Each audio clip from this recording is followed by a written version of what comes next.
ओम नमः शिवाय। नमस्कार दोस्तों, स्वागत है आपका मेरे चैनल स्प्रेडिंग स्पिरिचुअलिटी में। आज की इस वीडियो में हम सोमवती अमावस्या व्रत कथा श्रवण करेंगे। दोस्तों, सोमवार को पड़ने वाली अमावस्या को सोमवती अमावस्या के नाम से जाना जाता है। कहते हैं इस अमावस्या पर व्रत रखने से व्यक्ति की समस्त मनोकामना पूर्ण हो जाती है।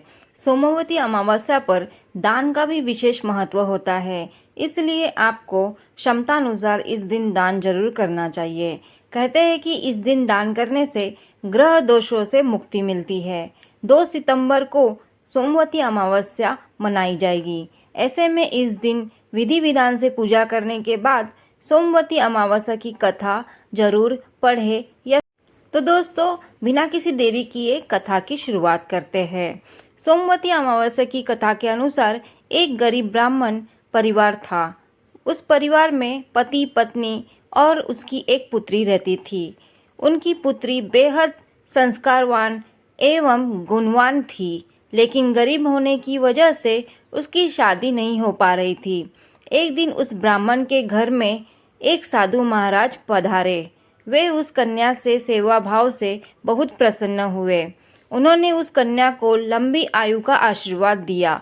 साथ ही ये भी बताया कि लड़की के हाथ में विवाह योग नहीं है। तब ब्राह्मण दंपति ने साधु से इसका उपाय पूछा। साधु महाराज ने बताया कि तुम्हारे घर से कुछ ही दूर पर एक गांव में सोना नाम की धोबिन रहती है। उसका एक बेटा और बहू है। वह महिला बहुत ही आचार विचार की और संस्कार संपन्न होने के साथ पति परायण है। यदि आपकी कन्या उस धोबिन की सेवा करे और वह महिला इसकी शादी के समय इसे अपने मांग का सिंदूर लगा दे तो आपकी कन्या का विवाह हो जाएगा, जिससे कन्या का वैधव्य योग मिट सकता है। यह सुनकर ब्राह्मणी ने अपनी बेटी को धोबिन की सेवा करने के लिए कहा। अगले दिन से ही वह कन्या प्रातःकाल उठकर सोना धोबिन के घर जाकर सारा काम करने लगी, लेकिन धोबिन के उठने से पहले ही अपने घर वापस आ जाती। एक दिन सोना धोबिन ने अपनी बहू से पूछा कि तुम सुबह उठकर घर का सारा काम कर देती हो और मुझे पता भी नहीं चलता। बहू ने कहा, माँ, मुझे तो लगा कि आप सुबह उठकर सारे काम कर देती है, क्योंकि मैं तो देर से उठती हूँ। यह सब जानकर दोनों सास बहू अपने घर की निगरानी करने लगी। कई दिनों बाद उस धोबिन ने देखा कि सुबह सुबह एक कन्या मुंह ढके उनके घर में आकर सारा काम करने के बाद चली जाती है। एक दिन जब वह कन्या काम करने धोबिन के घर से जाने लगी तो सोना धोबिन उसके पैरों पर गिर पड़ी। पूछने लगी कि आप कौन हैं और इस तरह से छुप कर मेरे घर की चाकरी क्यों करती है। तब कन्या ने धोबिन को साधु महाराज द्वारा कही गई सारी बात बता दी। सोना धोबिन कन्या की मदद करने के लिए तैयार हो। उस समय सोना धोबिन के पति थोड़ा अस्वस्थ थे।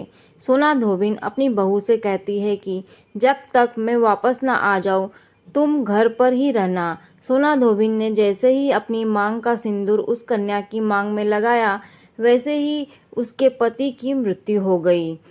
उसे अपने पति की मृत्यु का पता चल गया। उस दिन वह घर से निराजल ही चली गई थी, यह सोचकर कि रास्ते में जहाँ पीपल का पेड़ मिलेगा वहीं उसे भंवरी देकर और उसकी परिक्रमा करके फिर जल ग्रहण करेगी। उसी दिन संयोग से सोमवती अमावस्या थी। धोबिन ने ब्राह्मण के घर मिले पुए पकवान की जगह ईंट के टुकड़ों से 108 बार भंवरी दी और साथ ही 108 बार पीपल के पेड़ की परिक्रमा भी की और उसके बाद जल ग्रहण किया। सोना धोबिन ने ऐसा करते ही उसके पति के मृत शरीर में जान वापस आने लगी। कहते हैं तभी से सोमवती अमावस्या प्रसिद्ध हो गई। तो दोस्तों, इस प्रकार यह सोमवती अमावस्या व्रत कथा संपन्न होती है। आपको वीडियो अच्छी लगी हो तो लाइक ज़रूर करिए, शेयर करिए। मेरे चैनल पर पहली बार आए तो चैनल को सब्सक्राइब जरूर करिए। राधे राधे।